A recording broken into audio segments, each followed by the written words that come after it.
우리 대전이 정말 비전이 있고 희망이 있는 도시여야 되겠다. 또 제 지역구인 대덕구도 마찬가지고요. 근데 그게 어떤 거야 되냐면 결국은 과학과 교통이라고 생각을 합니다. 자, 오늘 정말 귀한 손님을 한번 모셨습니다. 여러분들 TV나 볼 수 있는 우리 한국당 정용기 정책위 의장 모셨습니다. 아유, 반갑습니다. 아이고 예. 반갑습니다. 오고 싶으죠? 예, 예. 네, 예. 영광입니다. 네. 요즘 바쁘셨죠? 어땠어요? 네, 뭐 특히 지난 한 주 굉장히 길었습니다. 흔히 이제 조국 청문회도 있었지만 나머지 6개 또 있었지. 장관 내지는 그렇지. 장관급 예. 청문회 또 제가 과방이다 보니까 국회 과학기술정보 그러셨더라고요. 방송통신위원회니까 방통위원장 네. 그리고 과기부 장관 두 분 또 이렇게 청문회를 했는데 그래서 방통위원장은 보니까 또 우리 지역분이었죠. 지역분이요, 그분이. 맞아요. 제가 예. 고등학교 그러시구나. 그런데 은근히 보니까 까시던데? 아니 제가 보니까 너무 그분은 이제 본인은 정의감이라고 생각을 하셨겠지만 좀 한쪽으로 치우쳐진 그렇지. 그런 시각을 갖고 계신 것 같아서 공정성 이런 것도 뭐 이게 생명 아니겠습니까? 방통위 원장이라고 하는 게. 중요하죠. 중요한 자리죠. 근데 그런 편향된 시각으로 하시면 안 되겠지 않느냐 해서 이렇게 해봤더니 답변하는 과정에서 역시 이분은 아직도 그런 적에서 못 벗어나신 거 아닌가 하는 생각이어서 저희가 그 청문 경과 보고서 채택을 안 하기로. 일단 내가 제일 궁금한 거는 네. 조국 임명할 것 같아요, 안 할 것 같아요? 뭐 어, 해야 되냐 안 해야 되냐 네. 문제는 두 번째 문제고. 거의 뭐 100% 임명한다라는 게 그저께까지 여권 측에서 나온 얘기였는데, 근데 뭐 오늘 아침 등등 해서 좀 나오는 얘기는 상당히 좀 곤란해한다. 고민을 하고 있다. 고민하고 있다라는 얘기도. 거의 100%에서 조금 빠진 느낌이다. 이렇게 보면 되겠네. 그러니까 그러면 문재인 대통령이 지금 고심할 것 같다. 그죠? 네. 고심 쪽으로 그냥 가는 건 아니었다 이거지. 전에는 강행 쪽에서 고심 쪽으로 좀 바뀐 것 같아. 그 저희도 어제까지 이제 인사청문회 그동안에 좀 여러 가지 것들 검찰에 고발도 했고 예. 다 했습니다. 다 했으면 이 정도 됐으면 이제 대통령님 이제 이 정도면 국민의 뜻을 좀 받아주셔야 될 것 아니겠습니까? 그런 스탠스입니다. 저희도 대통령 어떤 결심하실 때까지는 더 뭐 저희가 더 뭐 이렇게 푸시하고 이런 것보다는 대통령께서 좀 고민하시고 결심하실 수 있도록 이렇게 해드리는 것도 필요하지 않나 하는 생각 가지고 있습니다. 근데 요번에 조국 청문회 관련해서 네. 한국당이 저 청문회를 열은 거에 대해서 맹탕 청문회다 뭐 이렇게 지적받고 있는 게 있어요. 근데 네. 이제 반전된 거는 이제 검찰에서 그 부인을 네. 기소하는 바람에 이제 좀 반전되긴 했는데 그때 왜 그 하루 그 저기를 하고 왜 증인 중에서 왜 부인이나 가족들은 배제시키고 그런 그렇게 이번에 청문회 관련해서는 저희 우파 진영 내부에서도 극명하게 의견이 갈렸습니다. 그리고 갈려 있는 이 양쪽 의견이 다 굉장히 강했습니다. 그리고 저희 당에 내진 당 지도부에 굉장한 압박을 해왔습니다. 그리고 의원들 생각도 쫙 갈렸어요. 그러니까 이 청문회 반드시 해야 된다. 왜 안 하냐 이거를. 당 원내 지도부 뭐 하는 거냐 이런 그룹이 있고 이 청문을 왜 하냐? 아니 범죄자를 데려다 놓고 왜 청문을 하냐? 뭐 이렇게 얘기하시는 그룹이 있고 두 가지가 있었는데 저희 지도부에서는 일단은 결과가 끝이 좋으면 좋은 거 아니겠습니까? 이제 결과가 뭐냐면 좀 이제 처음 목표가 좀 길게 좀 가져갈 필요가 있다. 바로 2일, 3일 내지는 원래는 이제 여당에서는 8월 안에 다 끝내자고 했잖아요. 그거를 어떻게든 늘리는 거. 그럼요. 왜 그러냐면 그러는 사이에 야당이니까 그렇죠. 제보 일단 제보를 기대하기 위해서도 그렇고요. 또 우리가 초기에 바로 검찰에 고발을 했잖아요. 그래서 검찰이 수사에 돌입할 수 있는 계기를 마련해 줬어요. 그러니까 검찰이 수사 과정에서 그런 전략까지 생각했구나. 그럼요. 그래서 그런 것들이 나올 거다라고 그래서 끌자. 그래서 2일, 3일로 늦췄다가 뭐 5일, 6일 했다가 나중에 6일 하루라도 왜 했냐. 그 쭉 가는 동안에 여러 건들이 터지고 막 국민적 의혹이 더욱 확산되고 증폭됐는데 마지막 정리를 안 하면 그럼 뭐냐 언론이 다 하고 어찌 보면 국회 무용론이 나올 수도 있고 검찰이 다 했고 야당은 도대체 청문회도 안 하고 무언가는 또 이렇게 됐을 겁니다. 그래서 지금 우리 당이 좀 나경원 원내대표에 대해서 이런저런 얘기가 있는 것도 압니다. 근데 일단은 뭐를 해도 꼴보기 그래요? 싫고 지금은? 막 비난하는 게 많습니다. 예. 거기다가 우리 우파 내에서도 아주 오른쪽에 계신 분들은 저쪽 분들보다 더 심하게 공격합니다. 맞아. 그러니까 제가 이런 얘기를 가끔 합니다. 지금 상황에서는 저희가 잘했다는 건 아니지만 제갈공명이 살아봐서 한국당의 당대표나 원내대표를 해도 3일만 하면 병신 소리 들 거다. 이번에는 그 윤석열 검찰총장이 네. 거의 한나라당 편된 것 같아요. 결과적으로 그런 거지. 편이라네. 네, 겉으로 볼 때 그런데 네. 그분 간단치 않잖아요. 그러니까 네, 그래서 어디로 튈지. 네, 그래서 네. 뭐 좀 더 봐야죠. 그거는 그리고 이런 얘기도 있습니다. 그러니까 시작은 분명히 그 저희가 고발하고 이러면서 검찰 내 부장검사급들 사이에서 예. 그 수사해야 된다. 그리고 솔직히 조국이라고 한 사람이 법무장관을 왜 오려고 하는지는 뻔하잖아요. 공수처 만들어서 검찰에다가 말 안 듣는 검사들 바로 체포해서 수사해서 잡아 가두는 그런 기구 만든다고 하는 거니까 검찰뿐만 아니라 판사들 그리고 또 치안관급 이상의 경찰 간부 다 그렇게 예. 하겠다는 거잖아요. 예. 그러니까 검찰로서는 굉장히 좀 치욕스러울 수도 있고 치욕 이런 걸 떠나서도 이게 과연 국가 사법권 시스템을 제대로 가는 거냐 이게 지금도 그 검찰 하는 거 검찰이 다 할 수 있어 지금 역대 대통령 다 가뒀고 그렇죠. 사람 4명이나 자살하게 할 정도로 잔인한 수사도 하고 못할 것 없이 다 하는데 왜 그 위에 또 다른 그걸 만들어야 되는지에 대한 것도 안 돼 있잖아요. 요번에 여당의 반응이 너무 안 좋았어. 왜 그러냐면 검찰 개혁의 목표는 뭐냐면 검찰의 그 권력으로부터 독립이거든. 그럼요. 그렇습니다. 최고 목표가 공수처도 극극적으로 그게 목표인데 독립적으로 하니까 정치한다. 또 왜 보고 안 했냐?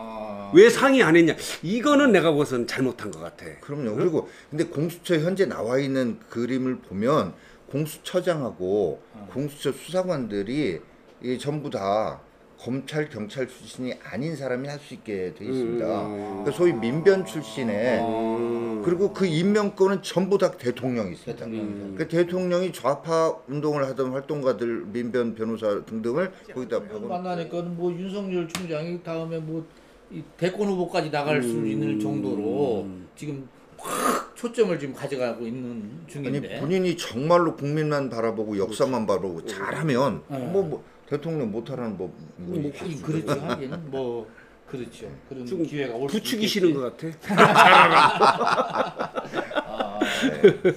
예, 국민들을 위해서 나라를 위해서 예. 지방 정치에 대한 관심이 많아서 예. 그래 이제 그러니까 이제 물어보려고. 중앙 정치는 그 정도로 물어보고 그게 핫했던 거고 예. 지방 정치도 중요하죠. 뭐 지금 뭐 국회의원 입장에서는 뭐가 좀 궁금해. 플로어에 있는 우리 저기 허부장님도 한 말씀 한번 해보세요. 이따가 이제 들어보다가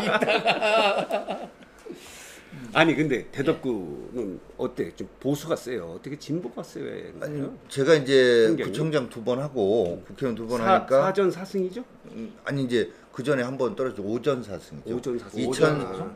2004년에 국회의원 출마했다가 그때 왜 탄순이라고 하는 그거 분들 그냥 될 때 나갔지. 노무현 대통령 탄핵 탄핵. 역풍 불 때 충청권은 사실은 예산 홍성 빼고는 대전 충남북 그때. 세종이 전멸할 때 그때 나와서 제가 장렬히 저도 산화했고 그래서 오전 사승입니다만은 이제 4번을 어떻게 보면 이렇게 그 구청장 2번 국회의원 2번 하니까 대덕구 원래가 좀 우파 성향이지 않냐라고 보는데 저는 뭐 그렇다고 대덕구 특별히 좌파적이라고 보지도 않지만 굳이 대전에서 제가 볼 때 어떤 성향을 보면 가장 좀 보수적인 성향이 있는 데가 중구 그렇지. 오래된 도시라.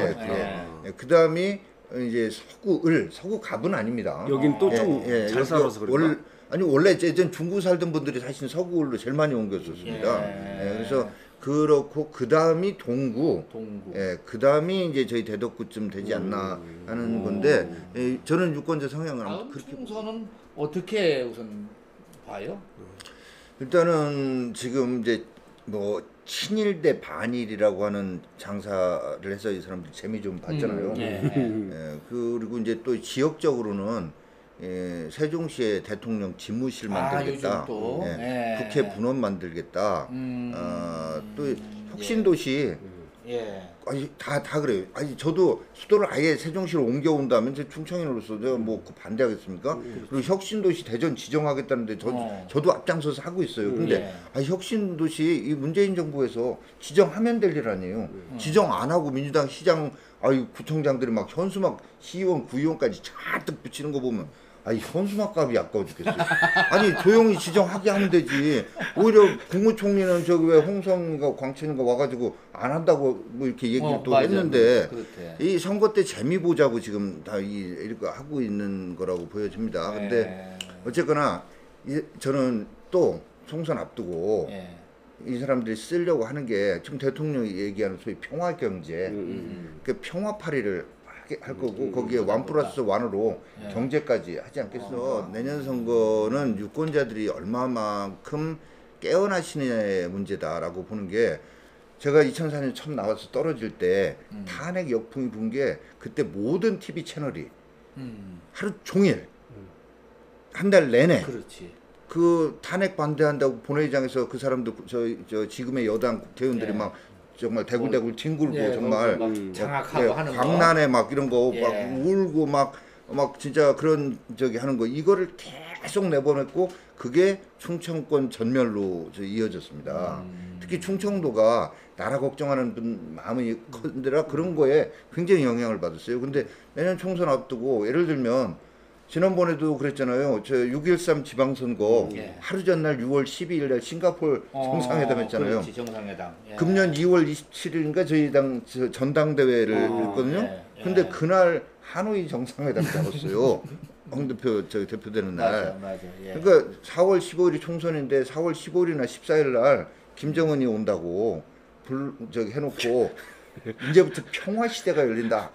이 평화 시대가 열린다고만 그냥 하겠어요? 예를 들면 방송이 모든 채널이 종편까지 총동원돼서 한 달 내내 24시간 동안 평화 시대가 열리면 경제도 좋아진다고. 1+1으로. 그래서 그래프 막 올라가는 거지. 그럼요. 이러면서 이러겠죠. 민간경제연구소 꼭 이렇게 합니다. 민간경제연구소의 조사 결과에도 이것만 되면은 일자리가 아주 구체적으로 얘기할 것 같아요. 597만 8,500. 갑자기 그러면 어쩜 또 저기 바이칼 호수 막 이런 데 가서 방송 사진 찍어가지고 한민족의 발현지 바이칼 호수 이제 막 대륙을 넘어 유라시아로 막 그러면 아이고 우리 이제 문재인이 한번 PD야, PD. 아니. 방송을 만들어. 아니. 내가 그 한국당 분들 보니까 신북풍 컴플렉스가 있더라고. 겁이 나서. 겁이 나가지고. 컴플렉스가 아니라 진짜 트라우마인데 트라우마. 아니 싱가포르 정상회담, 하노이 정상회담 어떻게 그렇게 저기 잘 날짜 조율이 기가 막히게 돼요. 지금 그러니까 정책위 의장이니까 국민들한테 이렇게 얘기하는 거 이런 스케줄로 가는 거니까 속지 마라 이런 뜻이야. 진짜 국민들께서 이번에는 정말 냉정하게 봐주시고 그렇지 않으면 총선 이후에 베네수엘라로 간다라고 저는. 그 우리 정책위 의장님도 가끔 막말해도 이름이 나오시는 거 한번 곤욕은 치렀죠. 아니 여기서 제가 그걸 다시 하진 않겠지만 그렇지, 문 맞아. 대통령 인사권자로서 이 평화와 일자리 두 가지를 가지고 대통령 됐잖아요. 솔직히 일자리 만들겠다 하고 평화, 이제 북한 핵 문제 해결하고 평화하겠다고 됐는데 일자리 문제 지금 못 해가지고 장하성 정책실장하고 김동연 경제부총리는 물러났잖아요. 근데 평화도 지금 안 되고 있잖아. 북한이 계속 더 싸고 뭐 삶은 소대가리가 막 이러고 그러면은 이 평화를 소위 하겠다고 했던 그 라인에 있던 정의용 안보실장 또 문정인 그 특보, 그다음 강경화 외무장관, 이 서훈 국정원장 인사권자로서 이거 책임을 물어라. 이거를 국민이 준 인사권 가지고 제대로 좀 해야 될 거 아니냐라고 대통령한테 잘하시라고 한 얘기를 갖다가 그거를 앞뒤 자르고 그걸 갖고 저희 지역에 현수막이 한 70개 정용기 국가보안법 위반했대. 아이고 김정은이 찬양했다고. 이게 코미디 아닙니까 코미디? 아니 그리고 이런 얘기 잠깐 요 얘기까지. 어떤 분이 저한테 그거에 대해서 제 댓글로 기가 막히게 왔어요. 청각이나 후각면에서 개가 사람보다 낫다라고 얘기하면 개 찬양이고 사람 비하냐라고 이렇게 하라고. 아이고. 아니 나는 화가 좀 났었구나. 그런 그 아무튼 막말이든 간에 그렇게 되면 이제 TV에 많이 나온단 말입니다. 근데 예전에 정치인들 보면은 부고 빼고 많이 나오면 좋다. 라고 해서 그게 좋은지 안 좋은지 한번 여쭤보려고 한 거예요. 이 대표님, 예. 아니 그런 식으로 보내 나오고 있어. 정말로 정말 지금 저희 집사람은 돌아버리겠어요, 저한테 매일 아침 당직회 때 제가 발언을 하잖아요. 저희 집사람이 제발 밑에 실무자들이 써주는 거 그냥 오버하지 말라고. 읽지 왜? 아니야, 그건 정치가 아니야. 아니야. 자기 생각을 얘기해줘야 돼. 잘하시는 거예요. 잘하시는 거고. 그래도 우리 대전 지역에서 그 당과 여야 대표 정당의 정책위 의장 한 적이 없었죠? 국회의원 중에 있었나요? 모르겠습니다. 뭐 지금 고위층이라고 할 수 있는 거는 이제 박병석 의원이 부의장, 부의장님 우리 하셨고. 강창희 의원은 국회의장까지 하셨고 네. 정책 쪽이나 이런 당 쪽에서는 그래도 최고위층이고 그러니까 지금 어떤 측면에서는 지금 나라의 어떤 축을 여당과 야당의 대표로서 지금 끌어가는 거예요. 어떻게 가야 되느냐 그런 부분에서 굉장히 큰 책임감을 지금 느끼고 있고요. 그래서 조국 문제도 조국 이걸 가지고 그냥 선정적으로 저희가 정치 공세의 소재로만 써서는 절대 안 되겠다는 생각을 또 정책 위장이니까 가지고 그래서 이 공정이라고 하는 거 그래서 공정한 경쟁 기회의 확대라고 하는 방향성을 가지고 이거를 구현해내 공정 가치의 구현 이거를 최우선적인 어떤 목표를 두고 여기 다른 데 일체 공개를 안 했는데 여기서 제가 잠깐 네이밍을 혹시 영화 저스티스 리그라는 거 보셨나요? 보지는 않았는데 이 알아요. 저스티스 리그가 소위 이제 어벤져스에 나오는 그 캐릭터들이 모여서 아무튼 저스티스 리그라는 걸 가지고 이 세상을 정의롭게 한다는 그런 영화인데 그래서 저희가 한국당 내에 어떤 이 초재선 그다음에 그 원외에 정말 깨끗한 삶을 살아오신 분들로 저스티스 리그를 구성해서 예를 들면 대입제도도 다시 한번 들여다보자. 정말 이렇게 정시가 축소되는 게 그래서 다른 방법으로 이렇게 대학을 들어가는 거가 다양성이라는 면에서 좋긴 좋지만 이 다른 방법이 다 아버지 잘 만난 애들이 절대적으로 유리한 이게 맞는가? 빈틈이야 빈틈. 예. 국가 고시 제도도 다 로스쿨 사실 예를 들자면 로스쿨 근데 돈 없으면 못 가는 이게 과연 예? 그리고 로스쿨 장학금도 제대로 지금 지급되는지 이번에 모르겠지만 그런 것도 그렇고 지금 공기업의 충원도 지금 제대로 되고 있는가 공기업 공공기관 이런 부분도 그렇고 또 예, 상속 증여세 부분 등등 해서 이런 부분들을 좀 하는 이런 기구를 좀 만들까 지금 그래서 구성하고 좀 이제 앞후에 단칸방 하나 얻어놓고 사실은 저기 이제 늦게 들어가서 속옷 라면 끓여놓고 뭐 예, 라면 먹을 때도 있고 속옷 빨아서 널어놓고 뭐 이런 생활을 하는데 이제 주중에도 어떻게든 저기 좀 저녁이라도 잠깐 내려왔다라도 가려고 이렇게 하는데 중앙 정치가 아시다시피 너무나 지금 국가적인 위기, 국민들은 경제 고통에 실면 다 이 정책적인 문제고 이러니까 안 맡았으면 모르는데 또 정책위장을 맡았으면 거기를 하려니까 참 어려움이 있습니다만은 어떻게든 좀 더 내려와서 우리 저를 오늘에 또 있게까지 해준 주민들 스킨십도 하려고 노력 중인데 근데 이 말씀 꼭 드리고 싶어요. 국회의원이라고 뽑아놨는데 예전에도 보면 어떤 국회의원님들 그런 분들 계시거든요. 매일 보여. 매일 지역에 매일 보이고 저녁에까지 매일 골목골목 약주하고 다니죠. 그건 구의원이시지. 그게 국회의원이신가? 네, 진짜. 그렇지. 네. 아니 저 구의원님들을 절대 저기 하는 게 구의원님들이 하셔야 될 역할이 있고 시의원님들이 하셔야 될 역할이 있고. 그럼요. 국회의원이 할 예, 역할은 국회의원은 국가의 문제를 다뤄야 되지. 근데 이제 표를 얻어야 되기 때문에 스킨십을 뭐 버릴 수. 제가 여쭤보고 싶은 건 대전의 다음 총선을 이제 염두에 두면은 소위 말하면 선수 배치가 또 중요하지 않습니까? 그건 어떻게 되나? 그게 경선으로 이제 가나? 우리 유권자들한테 이게 우리 당으로서 보여주는 건데 그러니까 소위 말하면 얼마만큼 바꿔야 되는지 뭐라든지 아니면 경선은 어떻게 하는 뭐 건지 또 아니면 변화를 어떻게 줄 것인지 이런 부분에 대한 얘기도 좀뭐 결정된 게 중앙당 있나요? 차원에서 뭐 가지고 있는 구상이 있는. 이제 인재영입위를 두고 지금 인재영입위원장을 우리 충청권의 이명수 의원이 그러시죠. 맡아서 예, 하고 예. 계셔서 여러분들 접촉하고 계시다는 말씀드리고 다만 이제 대전은 7개밖에 안 되고 예, 다 예. 이게 정말 가까운 지역이라 지금 이거를 제가 어떻게 교체해야 된다 뭐 이렇게 얘기를 하게 되면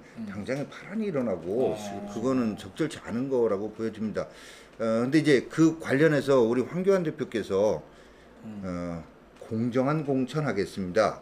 또 두 번째 이기는 공천하겠습니다라고 말씀하셨는데 예. 맞는 말씀은 맞는 말씀인데 좀 뭐라고 해야 될까 좀 가슴에 이렇게 와 닿는 교과서 거는 찍는 없는 말씀. 교과서적인 추상적이지 뭐 말씀이라. 추상적인 네. 얘기지. 뭐. 그래서 저도 뭐 똑같은 말씀을 드리기에도 좀 그렇다고 대표께서 말씀하신 걸 넘어서서 지금 말씀드린 거는 예, 시기적으로도 적절치 않다고 보여지는데 어쨌거나 야당 공천이라는 게 국민들 보시기에 어이구 한국당이 좀 변하네. 응? 쟤들이 좀 변하려고 그러는 것 같네. 이런 뭐를 주지 못하면 네, 그렇지. 예. 다만 다만 모든 데서 다 그렇게 하려다 하면 정치는 현실이라 기존에 열심히 활동해 오신 분의 또 그 지지자분들이 계시잖아요. 있죠. 그거는 현실적으로 분명히 작동하는데 그걸 무시하고 이상만 쫓다가는 또 안 되는. 그래서 참 어려운 문제죠. 근데 저는 분명히 국민들한테 변화에 대한 한국당의 의지를 보여드리지 못한다면 변화가 주는 그 메시지가 좀 있죠? 있네. 나나 더 어쨌든 간에. 궁금한 게 지금 아까 그래도 오전 4승을 하셨다 그랬어요. 이 정도면 승률이 상당히 좋은 거예요, 사실은 정치인으로서. 아이고. 그렇죠. 강창희 의장이 8전 6승인가 5승인가 아니 그러니까 중요한 건 뭐냐면 첫 번째 떨어지고 내리 사선을 했다는 게 중요하지. 그러니까 최근에는 뭐 인기가 좋다고 이렇게 왜 해석해도 이걸 되지. 여쭤보냐면은 네네. 만약에 선거에 가서 졌어요. 네. 다음에 또 가서 또 졌어. 네. 세 번째 또 붙었는데 또 졌어. 예를 들면은 네. 몇 번까지 허용하는 게 맞다고 보시는 거예요?